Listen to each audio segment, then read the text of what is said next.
Good live wrap-up. NTT IndyCar Series at Detroit. Chevrolet, they're probably going to want to forget this race weekend. However, IMSA, you got a little bit of something to smile about over there.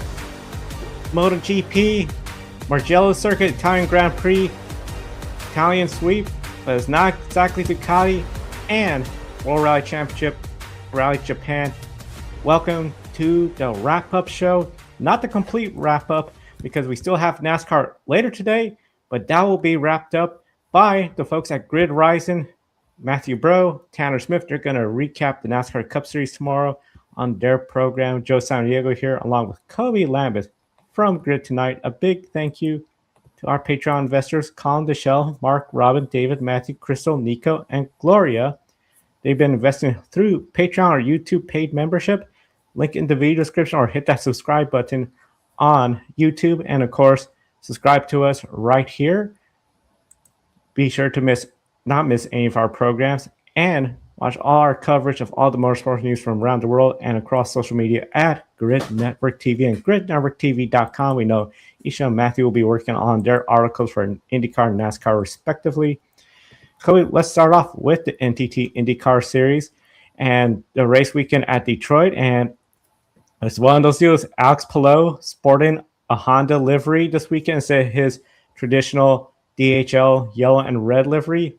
At the end of the day, the only thing everyone saw from his car was the back end of his wing that read Honda across the finish line first.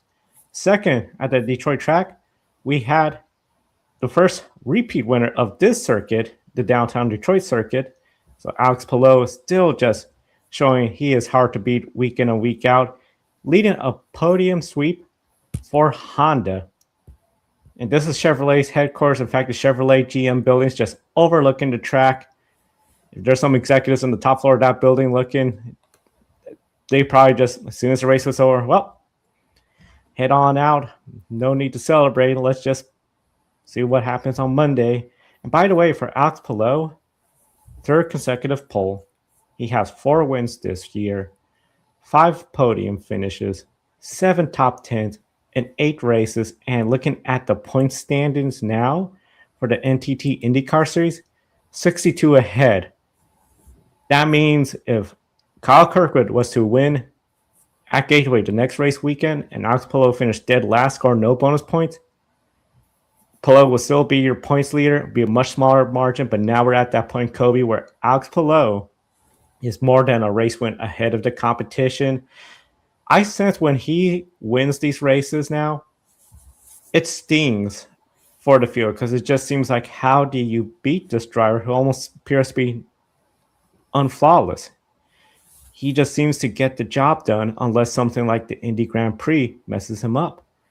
But this sting even more because he led Honda to a strong finish at Detroit in front of the Chevrolet executives.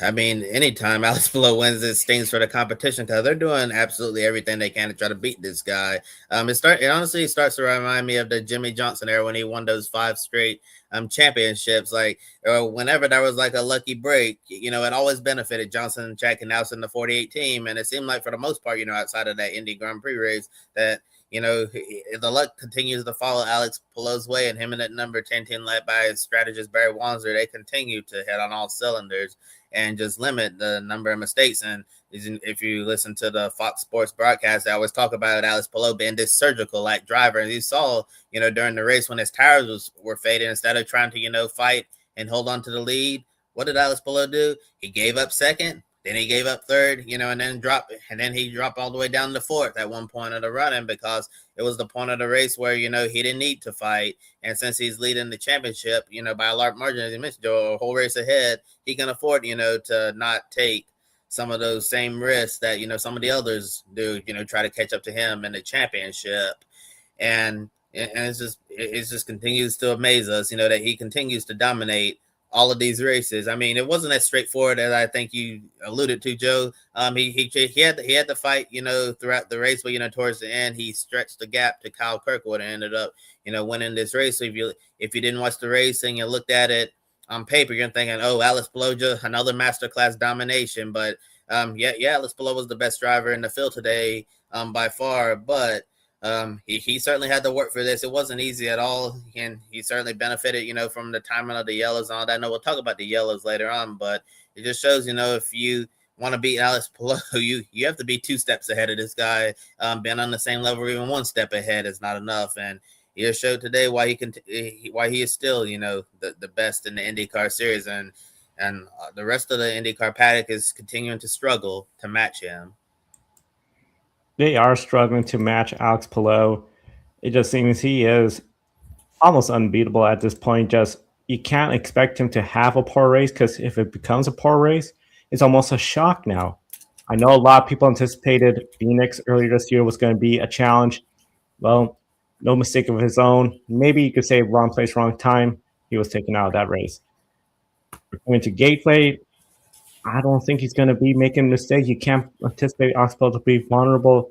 You have to be perfect in your approach to beat that team. And overall, it's just one of those deals where I feel it's getting to the point where it stings for everybody, and it's just almost demoralized to a sense where what does it take to beat this guy, to beat his Chip Ganassi team? Because 3 consecutive poles. He gets a 4th one at Gateway. I think that's going to really get a lot of people thinking, my goodness, is he going to be the contender for a win at Gateway? And in my opinion, yeah, he will be a contender for the win at Gateway. And that's going to be bad news, especially for some drivers I feel like the Andretti Global drivers. Kyle Kirkwood came home 2nd place today. Graham Rahal, another podium finish this season, and really, I think it's showing that he is having some good success. It's just, of course, the ovals not exactly going well, and that team maybe is punching above where they should be. But really, it could have been Will Power. Will Power looking good this season. Hasn't been too great. The switch from Penske to Andretti Global, and at the end of the day, contact with him and Scott McLaughlin took him out of a strong run. And was in the pit, he was clearly upset. He explicitly told Fox cameras to get lost in a lot more colorful manner. This year, just 1 podium finish at Arlington, a 3rd place finish. The other finishes, 12th or worse. In fact, 3 finishes outside the top 20. And we're at the point of the season where 8 races through, so we're coming up to that halfway mark of Gateway. Is it safe to say Will Power switch to Andretti has been a disappointment, and changes, do they need to be discussed? Well, I honestly don't know what type of changes that made with that number 26 team, but I will say that everything that's happened this season has not been entirely Will Power's fault. Just unfortunate, because it seemed like that he has this dark storm cloud hanging above his head, and he didn't tell them to get lost. The Fox camera, he told them to F off. You could read his lips, and that was just classic Will Power right there. Just extremely angry, and that was just his frustrations of this entire season building up in that one moment, because it seemed like whenever things are going well for Will Power, it absolutely is not going well. He's been caught up in, a few on-track incidents of his own doing, and some of them not of his own doing. Earlier in the season, he was struggling, with the Andretti brake package, since, it was obviously different than what he had at Penske. It took him a while, to get used to that on a day like today, when he's running extremely well, showing that he still has it. He even got up there and took the lead at one point. Things just went south when he got into, some argy-bargy there with his former Penske teammate, Scott McLaughlin. And I certainly think it is a disappointment that, Will Power is outside the top 15 in points right now, and, just not having a good season at all. And we still have just over half a season left to go. There's still, plenty of time for him to salvage something from this year. Obviously won't be in championship contention or anything like that, but on days like today, before the incident, we saw that Will Power is still capable of winning races in the IndyCar Series, still capable of finishing on the podium, getting top 5 and getting top 10. So he still has a lot left in the tank. He just needs to put it all together, limit mistakes, and just continue to push forward, because it has not been an easy debut season with Andretti Global. And Joe, I'm actually going to say something controversial here, and I'm only just want to see you on the screen. If this continues later on into the season, where Will Power is continuing to get poor result after poor result, I want to ask you, is Marcus Ericsson really the Andretti driver that need to think about replacing and promoting Dennis Hauger for? I think that might be a fair question. As talented as Will Power is, the all-time leader in polls, he has a significant number of victories in this series as well. He's an Indy 500 champion and IndyCar champion as well, and he shows that he still has it. But if Will Power and that number 26 team is just not clicking later on in the season, I know we're talking about Dennis Hauger. He's been doing as well as he can at Delcoin Racing. He's still contracted by Andretti, and they want to eventually get him, up to Andretti Global at some point. And the one driver that everyone's looking at is Marcus Ericsson, been the one on the chopping block. But since Will Power is the one who's been struggling the most out of the three Andretti drivers this season, do you think it might be fair game for them to wonder maybe we need to replace the driver to 26 and not the 28? I think it is fair game to have those considerations and everything. When you look at the NTT IndyCar Series standings, Will Power 18th behind Dennis Hauger. I mean, it's something where for him, this has not been that great of a season. And when you look at Ericsson 12th, I know he's been under some pressure. I feel that move from Ganassi to Andretti, for me, it was a bit questionable. Just I thought Ganassi was the better team. We know Will Power is a talented driver. There's no doubt about that. He's 45 years old. I still remember when a couple years ago we had Jackson Lambros, Outloud Media at the time, talk about how he felt Will Power was past his prime, and he showed everyone wrong that season. Well, now we're at the point where I'm beginning to feel like, okay, I think it is that time Will Power says, hey, you know what? I've had a good run here in IndyCar. When it comes to a full-time season, I just don't know if that's in the cards for me. I think a lot of people would like to see Will Power get one more full season, almost like a farewell season, like we see quite often in NASCAR drivers like Kevin Harvick, Jimmy Johnson, that have those retirement years. But you really don't see that in IndyCar, Formula One, other forms of motorsport. So I can't blame the Andretti Global team. They're saying, you know what? Will Power just not living up to it. I mean, 18th in the points, the results. I mean, yes, could be bad luck, could be this, that. But at the end of the day, we're a result-driven sport, and he's not showing it. And you got the big sponsors. If they say, hey, we want Dennis Hauger in that car, do what you got to do. We'll see what happens. But I feel like if for Marcus Ericsson, especially at 8th place finish today, if he could show it, I'm consistently up there. I may not be as high up there with Kyle Kirkwood, but I could get these top 10 results. That could be his lifeline in keeping his seat. Yeah, for sure. And you see Marcus Ericsson just outside the top 10 in points, and then Will Power have a few bad races. He might be outside the top 20, which is really crazy to say with Will Power. And yeah, you're right, Joe. I think you could. I know in situations in sports, you're not supposed to make any excuses, right? Yeah, so even if things are out of control, you're not supposed to make any excuses. But I feel like not everything has been Will Power's fault so far. But like you say, this is a results-driven sport. So even if it's not necessarily your fault, even on days, when you expect things to go right, they need to go right. Just like today, the contact with McLaughlin, that was something that obviously did not need to happen at all. If it wasn't for that contact, Will Power is probably having a really great day, and we're not even having this discussion about him tonight. But I think the next few things we're going to have to do, we're going to have to get through Gateway the next race weekend, and maybe a race weekend or two after that, and see where things are. If Will Power is still not producing, then I would not be surprised if Dan Towers and that TWG Motorsports Group, which is, on Will Power's IndyCar this year,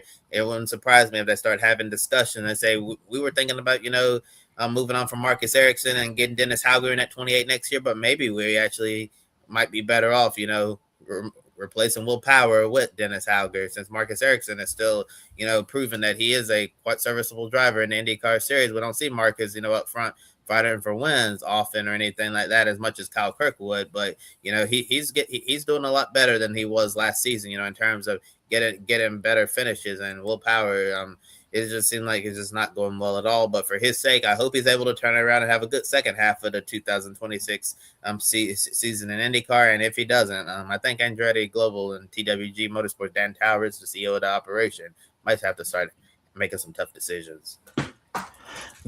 Tough decisions, and this is one of those deals when in motorsports, it's about what have you done for me lately, and Will Power just the results don't show much lately from him. Of course, Gateway, that's going to be the next race weekend. If Will Power's in that Penske Chevrolet, I feel like, oh, there's hope for Will Power. But with the Honda and Andretti, it's going to be hit or miss, and everybody, I think, is going to be looking for that race being an opportunity to say, I'm getting my season in order for a strong second half of the year and maybe bring the fight to Alex Palou. Gateway, a short oval.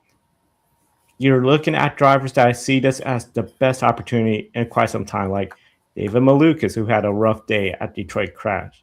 You have Joseph Newgarden, racing injured. Poor qualifying effort, climbed his way through the field.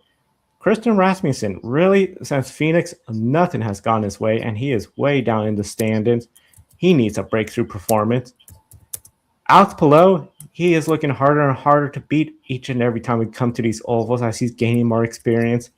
We have 3 ovals remaining, 4 road courses, and 2 street courses left for the 2026 NTT IndyCar season. So time is running out for everyone. Is Gateway the make or break point for drivers, and can people bank on Palou having a bad day at Gateway? No, I don't think they can bank on him having a bad day at Gateway anymore. I mean, when you come to ovals now, I still don't, consider Alex Palou the outright favorite to win, but he's certainly not a slouch at them either. As he continues to get more laps on these ovals, he's become, a well-rounded IndyCar racer. He can win anywhere. It doesn't matter if it's a super speedway, a mile and a half, or one of those short ovals like Gateway coming up next on the schedule. Alex Palou is still going to be in contention to win more than likely, regardless of the type of track that it is. So they can no longer say, oh, this is our one opportunity to get him because it's an oval. Alex Palou can go out there and win oval races. Now, he proved it last year when he won the Indianapolis 500. Yeah, so ovals is not, really a weakness for Palou at this point in his career anymore. I don't really think he has any weakness on any style of racetrack now. So I believe it is going to be a make or break if you want to have a chance for this championship. Because Palou, I'm not going to say he has one hand on the championship yet because there's still a lot of races to go, but he's certainly in the driver's seat, and it doesn't look like he's going to be slowing down anytime soon. So the drivers are going to have to step up their game and make sure that they're maximizing their opportunities to get points on Alex Palou. Points on Alex Palou is going to be really hard to be gaining for the drivers as we're coming down toward the championship with the second half coming up. I think overall, Gateway, I think it's going to be a big make or break for Rasmussen. If he has another poor race, I just wonder if Ed Carmer's going to say, hey, I know you're really good in the ovals, but I need somebody that's good year round. For Will Power, I think that's going to be a race where I wouldn't anticipate him to go out to be a winning contender, but have a strong finish, a top 10 finish will be really handy. Kyle Kirkwood as the driver I'm most curious about. What can he do in the short ovals? Rasmussen, he's been pretty good, almost a lead McLaren driver for a lot of the races. If he can have a good run, I think a lot of people are looking at Pato O'Ward, his teammate, to run good and be a winner. Excuse me, yeah, Lundgaard. Lundgaard, I think if he could have a good solid day, maybe get some notes from Pato O'Ward, who a lot of people anticipate will be a contender for the win. That could be something else too, to hopefully get something going against Alex Palou, but it's going to be very hard to see. But of course, anything could happen in Gateway. I mean, we saw last year, Newgarden looked like he had it in the bag. Contact ahead, he ends his race upside down and out early. So Gateway is going to be a must-see race. Hopefully, race control gets it better, because let's talk about the IndyCar race control. Lap 75, after another caution was brought out and the drivers continued to keep running, Brian Herta was interviewed, and he went off about race control, bringing these full course cautions too quickly. Now, this comes after the Indianapolis 500, where Mick Schumacher's caution set up that last lap dash.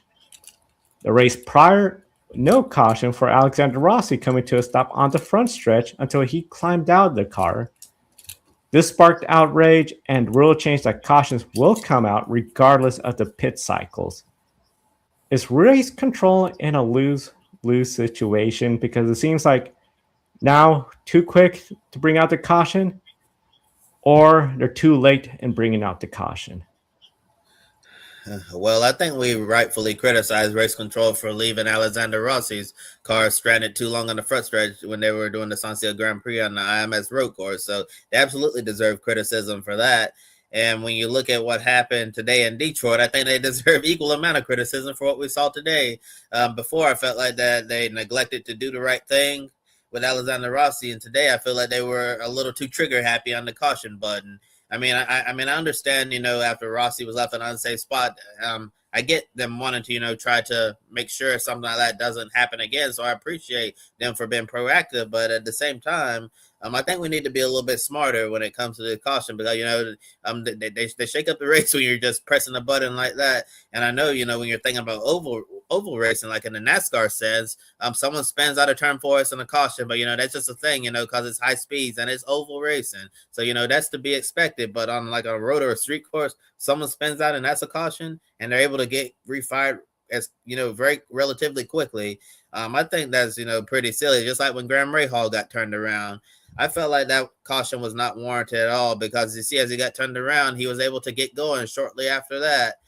And then the incident, with Renus VK and Santino Ferrucci, Renus was able to get turned around relatively quickly, and the lead pack was not coming up on them. I felt like that race control should have allowed that to play out. As long as the leaders are not approaching that zone, that they should have let the race play on because those drivers would have been able to get going again rather than, if someone spins on this immediate caution. I feel like that sends the wrong message here. So I guess, to all the criticism from everyone from the IMS road course, I guess IndyCar decided that it was best for them to react, by saying, whenever there's an incident, regardless of what happens, regardless of the pit cycle, we're just going to throw the caution. And I feel like in these situations, Joe, we need to find a good balance in this situation. It needs to be situational rather than, just every little incident, we're throwing a caution. But when I'm speaking of the oval mindset, just a little while ago, we got Gateway coming up. And I will say, if there's a car spinning at Gateway, that should be automatic caution, regardless of what happened, because that's a high speed oval track. So I think in those situations, if it were an oval track, that would obviously be warranted. But when it's like a road or a street course and there's no cars that are immediately coming up to you, I feel like that doesn't necessarily need a caution. So I think race control was way too aggressive on the caution button today. I would agree. They were just way too jumpy today. And I feel overall, when it comes to race control, they have a stressful job. They're looking at everything and they know, hey, we hit that button and the full coast caution comes out, that could impact somebody's race. And the day, though, they have to have that balance, like you said, Kobe, where, okay, someone spins around. Can they get it running? Where's the rest of the competition? If this was, say, the leader that spun around and they're in this position where you got the field coming, okay, I get that. Throw the caution right away. But when it is a car and, hey, the entire field has gone by or most of the field's gone by and they're not going to get plowed at a high speed, give it a little time and all that, but I just don't understand what race control was doing. I was first thinking maybe they were bringing the cautions out right away before anyway gaining an advantage of, hey, there's a car on track, make your pit now. That was my first initial reaction. But then as we saw more and more, I just felt like, okay, they're getting too jumpy and just bringing out too quickly. So it was really interesting to see how that all played out. And overall, I just think it's just one of those deals where they have to have that good balance. Make it clear this is situational, because I feel like overall it did explain like, hey, it's situational based on the circumstances. We're going to Gateway. I think a lot of people anticipate a caution will come out anytime a car hits into the wall. I mean, we saw people critical last year. Louis Foster's getting into the wall. No caution, no caution, no caution. Here comes Newgarden. They collide. Big caution. But at a road course, especially where everyone's still running, minimal debris, we need to really reconsider. And I just think overall, maybe better communication with the drivers and the team, so they also know like how things operate. In the chat room, Jamie from Lake Norris watching and liking. Thank you so much for liking, and of course, encourage everyone like and subscribe. Any potential dangers to a driver, track personnel, or fan should automatically trigger a caution. I think that's a good understanding. Anytime there is a potential danger, I feel like in some of these cautions there was exactly no immediate danger. It's just one of those deals. I feel like IndyCar just really jumped the gun. Like I said, my first thought was they want to avoid anybody. Hey, there's a car stop. Make your pit stop now. We'll gain a huge advantage. But I just don't know. We'll see how it all shapes up for the NTT IndyCar Series. They're going to be. Go ahead.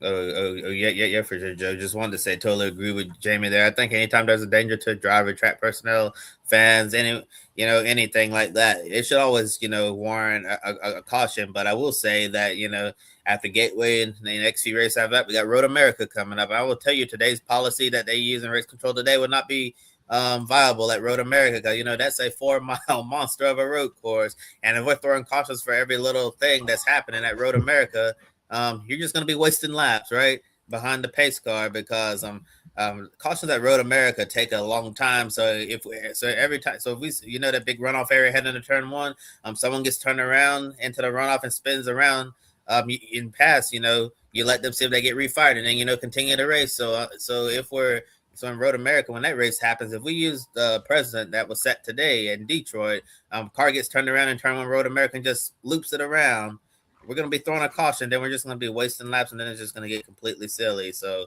hopefully between now and our next road and street course race, IndyCar will decide, to find a better balance of what to do. And hopefully the drivers and teams will express their frustration. I know, a lot of members of the media and the fans, will as well, because what we saw today, we can't get too trigger happy on the caution. I appreciate them, for wanting to avoid a repeat of Rossi and, leave the driver in a really dangerous situation.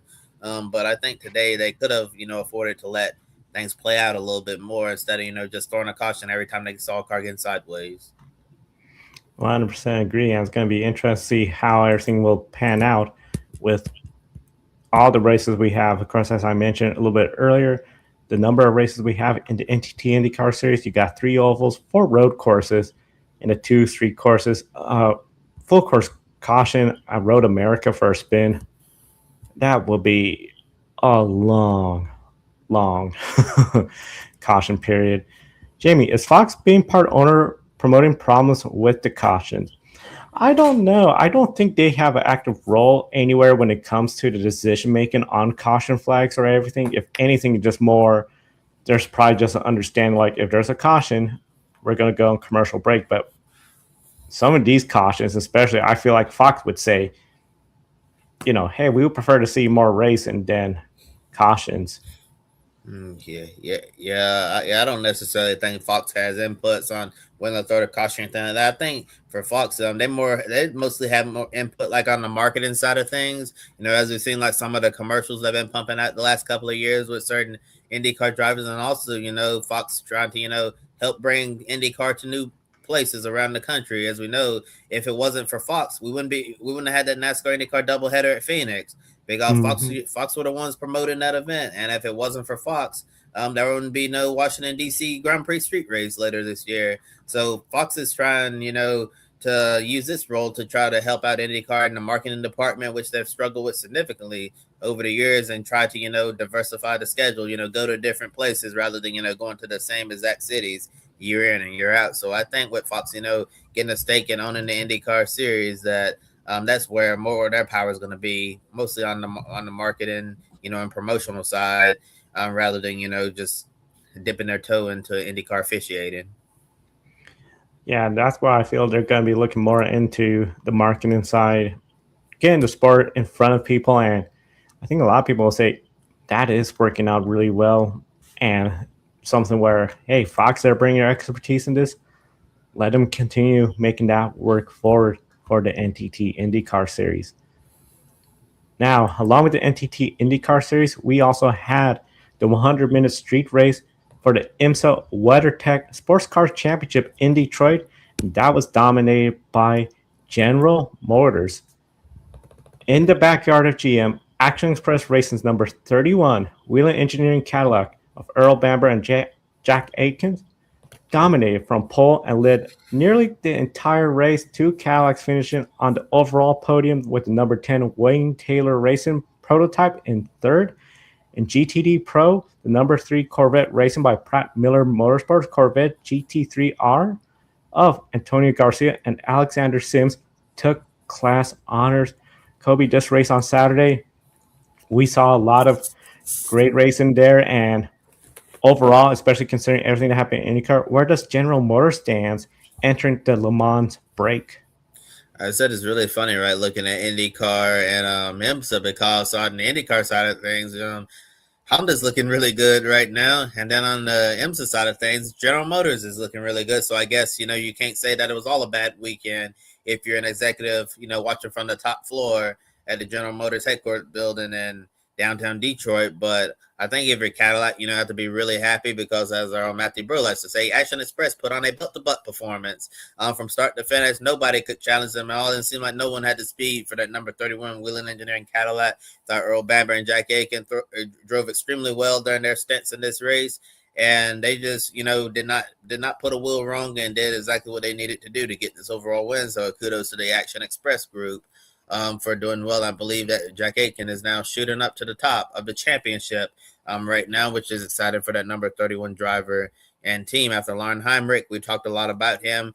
He did not have a great race. The number 5 JDC Miller Motorsports Porsche did not have the speed all weekend. And then Lauren, trying to get aggressive and make up ground, crashed into another car and ended up getting a stop and hold penalty on pit road for avoidable contact. And now Lauren, he's out of the championship lead, but he still has a mathematical chance of getting that championship in GTP. We'll see what Porsche decides to do. I know in John DeGeese from Sports Car 365 said that, if Lauren Heimer was in a good points position after Detroit, that they would add Watkins Glen to his schedule to keep him in championship contention. Lauren's falling to second behind Jack Aiken from Action Express now. So we'll see if Porsche is going to try to, keep him in the fight, or maybe they decide, oh, he's behind now, so let's just keep him at spot and, keep him away from the Glen and all of that. But getting back to General Motors, really exciting for them to have 2 of their Cadillacs on the overall podium.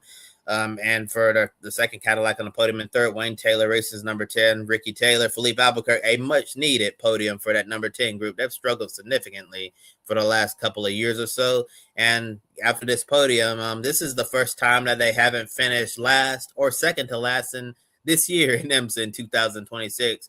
They have multiple last place finishes, and then they finished second to last. And now they're finally getting the podium, although the championships, not going to be in the cards for them this year, given how a disastrous start they've had to their season. They can still salvage this podium and build momentum, and they can be aggressive now with their strategy. Since, the championship not in play, Albuquerque and Ricky Taylor can go out there and be aggressive and with their strategies and all of that and take risks to try to get wins. Because since Wayne Taylor Racing has switched to this 2-car organization, they've struggled significantly.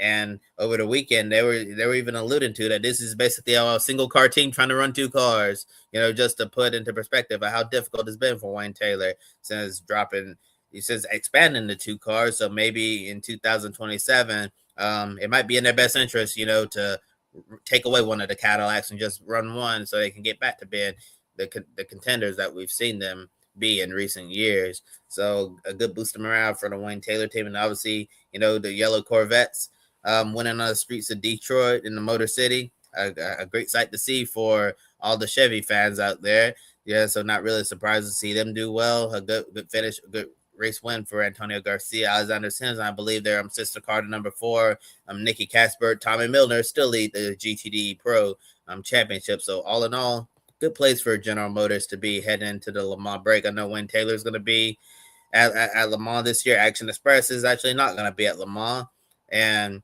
we'll be sitting back and waiting for the Sailing 6 Hours of the Glen once the the IMSA teams, the few IMSA teams that are over there, and the IMSA drivers come back from the World Endurance Championships is crown jewel event. It's going to be a lot of fun to see everything that leads up to Le Mans, and of course, subscribe to the Grid Network right here. The Grid Endurance Performance Index are going to be previewing as we get closer and closer to Le Mans race weekend. And of course, one of the big things, you got to subscribe, hit that bell icon so you don't miss any of our programs for Grid Tonight, Grid Rising, Grid Endurance Performance Index, and Grid Ranking Update. Before we switch over to MotoGP and World Rally Championship, in the chat room, has Ford dropped in prestige in the worldwide racing community when it comes to their presence in NASCAR, Indy, which they don't have anymore. They used to long ago. Kart, Champ Car days, FS1, FS2, supercars, and etc. Touring cars as well. Kobe, very interesting question. I feel like when it looks at supercars, they're doing really good, but of course, they got teams of Dick Johnson Racing, Triple Eight Racing, top caliber teams. When you look at their other series, especially World Rally Championship, which we'll get to later, they're there, but they just don't seem to be exactly the most competitive teams. Do you get a sense maybe something's amiss with Ford program? I have no idea what's going on with Ford. It seems like some of their programs are strong and in other places, you wonder like what's going on there. I know we're going to talk about World Rally Championship in a minute, which seems like Ford is out to lunch in that series and like make you wonder like, are we just here to just check a box? Do we even care about being here? That's the sense I'm getting for them on the World Rally Championship side. I don't know if Ford has dropped in prestige worldwide, but we've talked about this on the Grid Tonight show, Joe, because we know Ford is going to be going back to Le Mans next year in the World Endurance Championships hypercar class, but whenever they've like asked the Ford executives, so are you going to be coming to IMSA? They've always been like, we're one of the executives, I actually forgot what his name was. It was kind of interesting comments he made. He was saying that we don't necessarily need to be in IMSA in the GTP class. He said, because we have a factory Ford Mustang GT3 program in GTD Pro, and we have customers in GTD. So he's saying like we satisfy our IMSA need in the GT classes, so we don't need to be in GTP. Which but they said we need to go to Le Mans and win overall. But they're saying like they're good at running in the GT classes and them, so they don't necessarily need to be in GTP. But Mark Rushbrook is his name, one of the executives at Ford, saying that they're not ruling out doing a one-off in the Rolex 24 with their new Ford prototype that's coming. So we may see them in the Rolex 24, if not any other in IMSA races in the future. But it seemed like that Ford, has a certain vision that they're aligned with, and they plan to stick with it, and all of that. And on the NASCAR side of things, they still have teams in the truck series. Obviously have Floor Sport there, still flying the flag for Ford.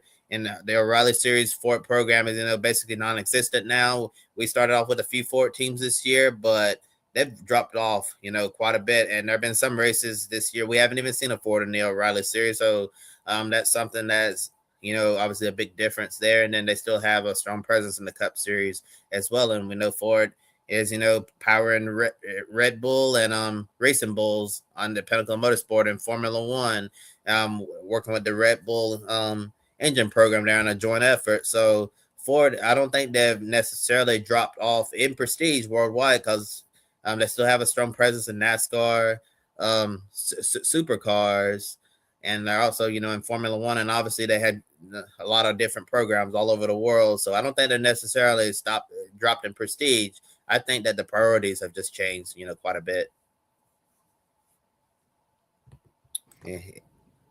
Yeah, I feel the priorities, they change, seasons change, people change all over, and I feel overall Ford, they're always going to be strong, but some of those series, like you mentioned, especially as we get to World Rally, they're there, but they're just there. They're not winning contenders. But let's go ahead and switch over to MotoGP and World Rally. Yeah, start with MotoGP. Aprilia is back, and they swept the Italian Grand Prix weekend at Mugello. And Raul Fernandez dominated the sprint race on his Trackhouse Aprilia, and he was sporting a black number 8 in honor of the late Kyle Busch. Then the factory team led on Aprilia 1-2, and Marco Bezzecchi leading Jorge Martin. Pecco Bagnaia finished third, giving 2 Italians on the podium and an all-Italian manufacturer podium with Aprilia.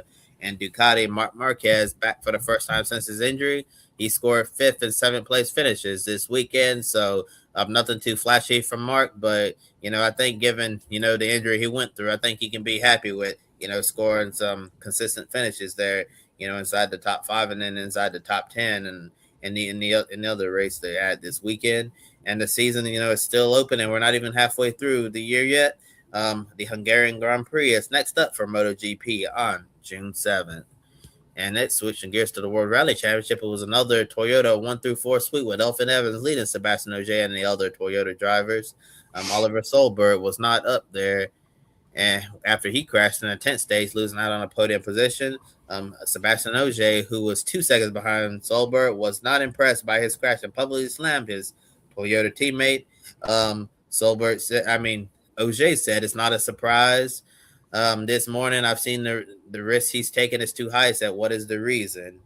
So Joe, kind of, it might be a surprise, to see someone talking about their teammate in such a fashion. Usually if teammates have like dirty laundry, or negative thoughts towards one another, it's usually, kept behind closed doors, those conversations. But Ogier, he's just out there having fun at this point in his career, just trying to win rallies, have a good time. So I guess you can say Ogier doesn't have anything to lose by speaking his mind. So are you surprised by his comments on Solberg? And what do you think the purpose or the motivation of saying this about Solberg was?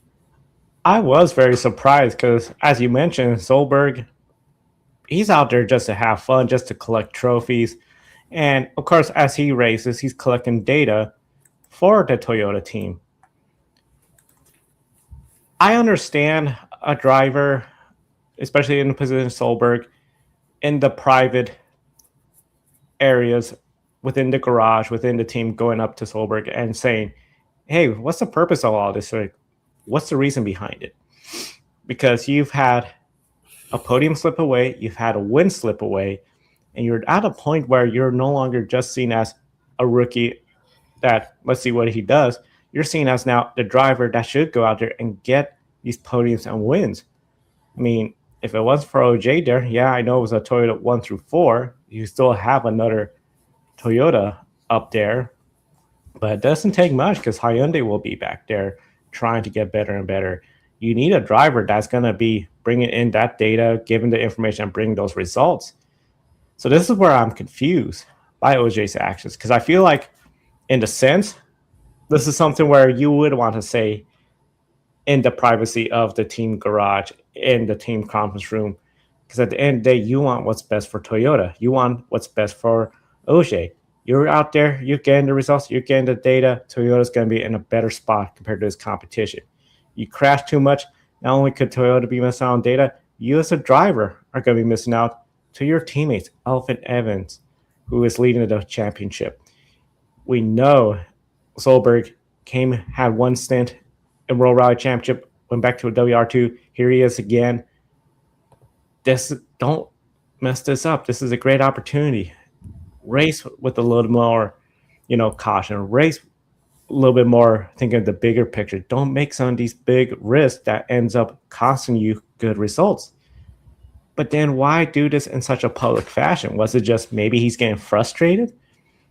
I don't know if maybe they've already had this discussion and he just feels like Solberg is not listening to me, so I'm just going to make it out front where everyone could hear it, including Solberg.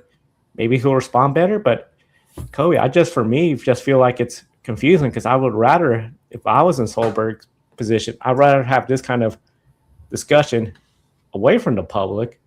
So that's why I am just generally confused of Ogier's motivation, thoughts of doing it in this manner. Maybe it was just frustration got to him, but I don't know.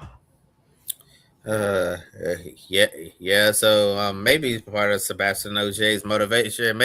I'm not sure if he meant it in a demeaning way, or maybe he just wants to motivate young Solberg to do better. Do you feel like that could have been the case, Joe? That maybe he just wants to try to light a fire under him to do better, because Solberg, you mentioned, started off at the top in WRC 1, and then he dropped down to what would basically be the equivalent of the O'Reilly Series or Indy Next and World Rally Championship, to the second tier series, to try to enhance the skill and then go back up. And we know been on the younger side of things. Drivers don't always have the best racecraft, and I think that's probably the biggest thing with Oliver Solberg, that he has the speed, he has the potential, to win these rallies, but his racecraft might be where he's lacking right now. But it's not uncommon from young drivers to need to work on that type of stuff. So I would just wonder if Sebastien Ogier's comments about his teammate, not needing to push it when he was at that moment, if he's just trying to,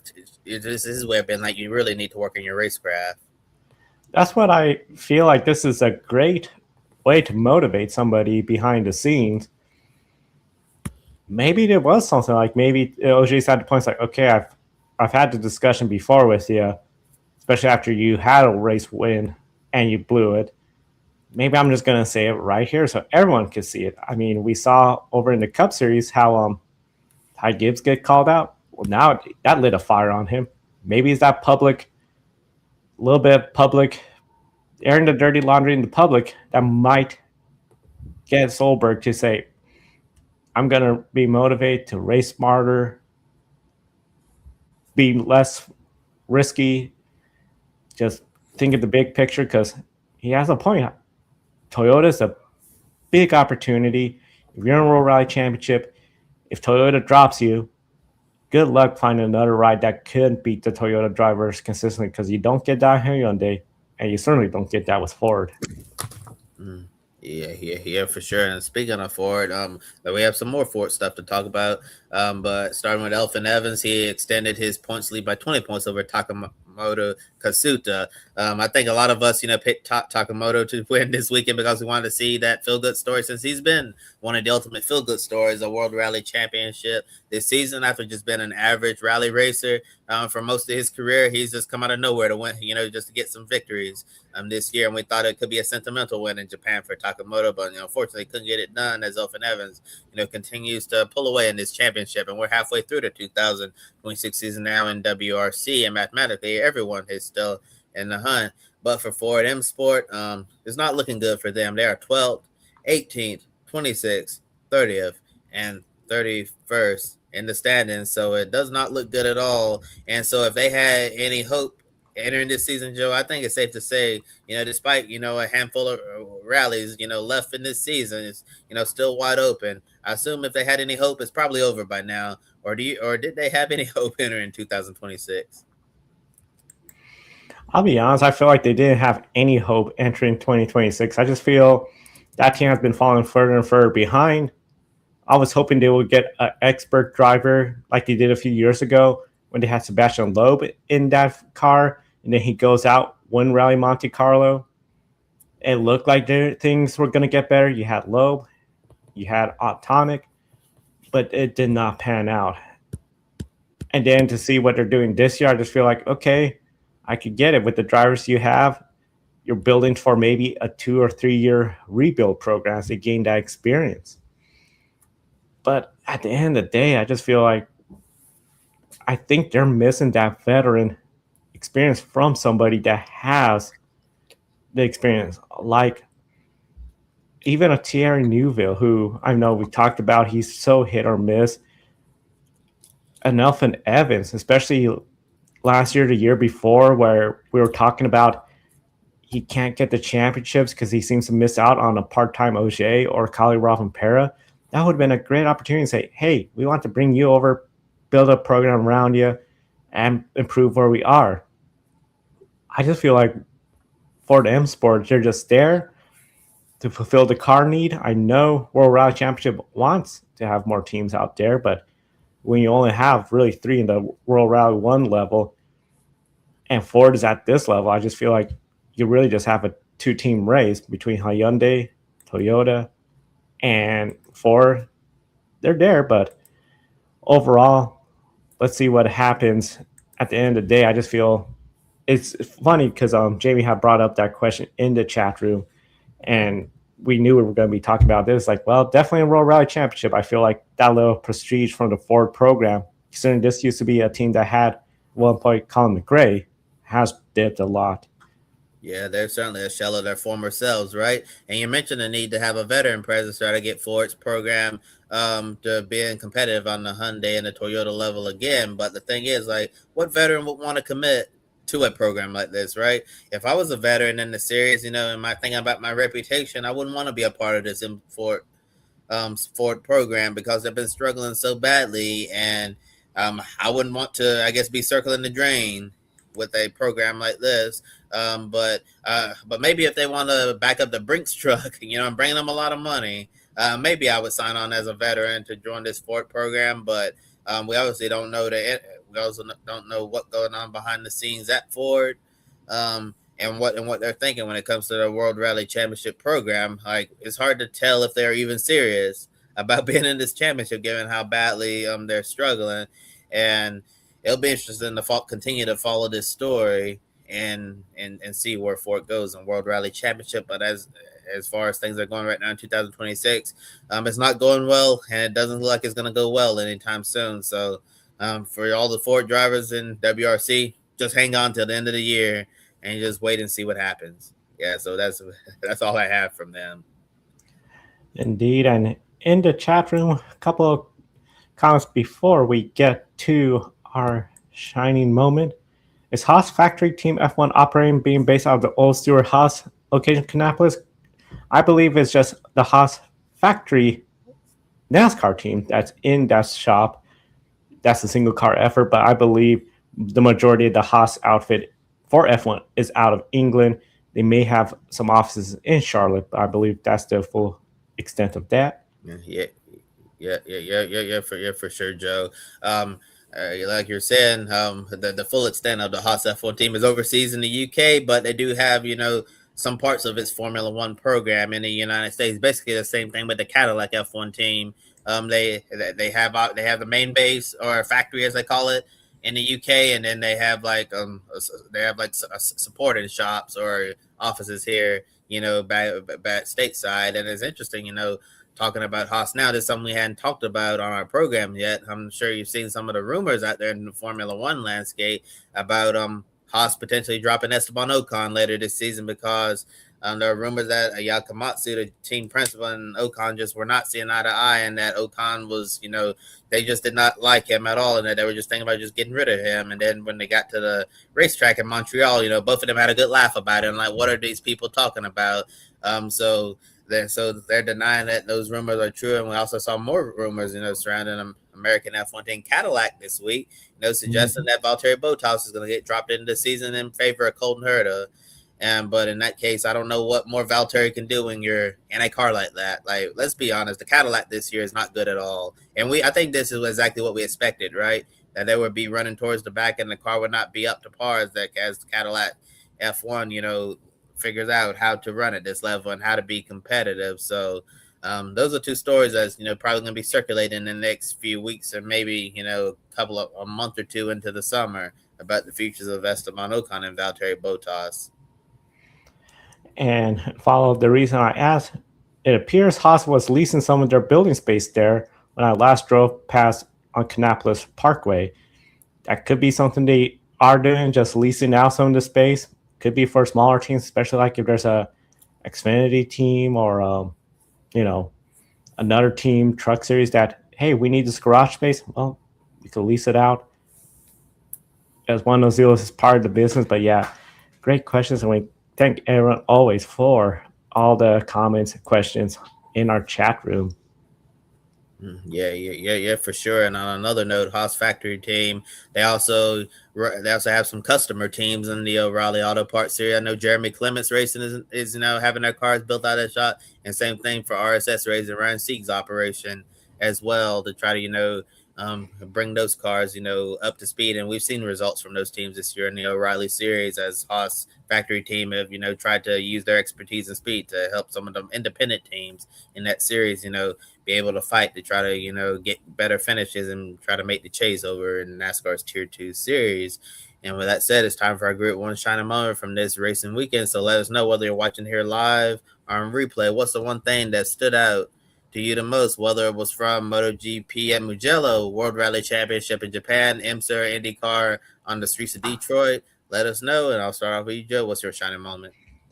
My shining moment comes from MotoGP, and that is Franco over there with Marco Beschecchi getting the win, and he said he felt like he fulfilled a dream.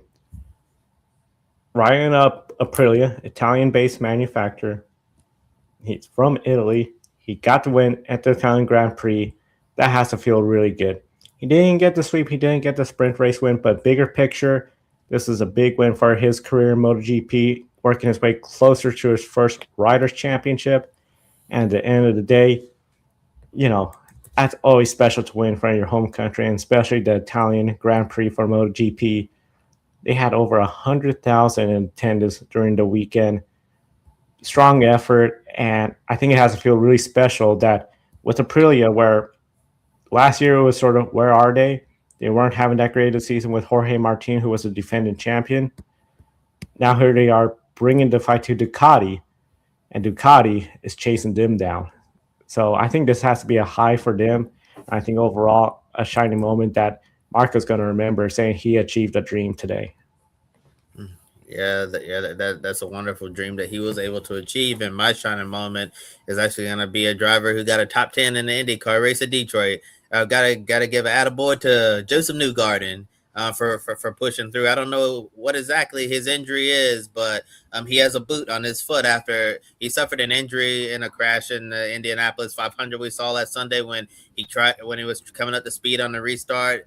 And he got his left tires, too far low and ended up looping it out of turn 4 and crashing hard into the outside wall. So he suffered a foot injury in that. And Joseph was walking around with a walking boot and a crutch. And at the start of the race, it seemed like he was having an extremely difficult time. He fell all the way back to last place, was losing a lot of time. And through, pit strategy and, the timing of the crazy cautions we saw today in Detroit, Joseph was able to get some track position and hold on for a top 10 finish. So if it hadn't been for all those cautions, Joseph probably would have had, a real disappointing result. And with his teammate, David Malukas having contact with Mick Schumacher towards the end, and then Scott McLaughlin, car braking after the contact, with Will Power. Joseph was the best Penske driver today, although it was a grueling fight. And given the fact that he had an injured foot trying to, ride around these bumpy streets of Detroit, they even had the IMSA driver Felipe Nasr on standby in case Newgarden couldn't go the distance this weekend. But Joseph, very impressed with what he was able to do in Detroit and just fight and claw his way to a top 10 finish. And because I know it wasn't easy behind the wheel of an IndyCar when you're driving hurt like this. So kudos to him for sticking with it, and just continuing to fight. And next race weekend, hopefully his foot will be healed a little more, because Gateway is short oval. That's right in his wheelhouse. That's the track that he can go out and get the victory. So got to give a shout out to Joseph Newgarden for a job well done today in Detroit, despite some of the circumstances that he was facing with his foot. Job well done for Joseph Newgarden. Racing injured. It's always something where a lot of drivers will have to endure that at some point during their career, and he's doing that, considering just a week later, what an effort by him. Also in the chat, my shining moment was from the moment at Charlotte Motor Speed. The widely respected Kyle Busch was honored for a lifetime of racing and mentoring. That was a big moment. A lot of people are still talking about, and of course, later today, NASCAR Cup Series will be racing a couple of hours from now at Nashville. That recap will be on Grid Rising. Matthew Bro, Tanner Smith, they'll be recapping that, along with the full weekend at Nashville and all the other races throughout the weekend on Grid Rising. So be sure to subscribe, hit that bell icon so you don't miss Grid Rising. Across social media at Grid Network TV and gridnetworktv.com. Isha Bashwa, Matthew Bro, working on their articles. Of course, NASCAR Matt is going to have a little bit of a later night since that race hasn't started yet, but you can read it on the website and, of course, see him on the air tomorrow. And Colin, Michelle, Mark, Robin, David, Matthew, Crystal, Nico, and Gloria, thank you for investing in us through either Patreon or YouTube paid membership. We appreciate it, and, of course, appreciate everyone that tunes in to our programs here. We enjoy doing this, and as Jamie said, best racing show on YouTube. So we thank you, Jamie, from Lake Norman, North Carolina, and encourage everyone, enjoy the NASCAR race today. Don't forget, pick a winner across social media. Comment with who do you think is going to win. Hashtag pick a winner. For Kobe, I'm Joe. Thank you for watching today's program. We'll see you next time, and enjoy the races.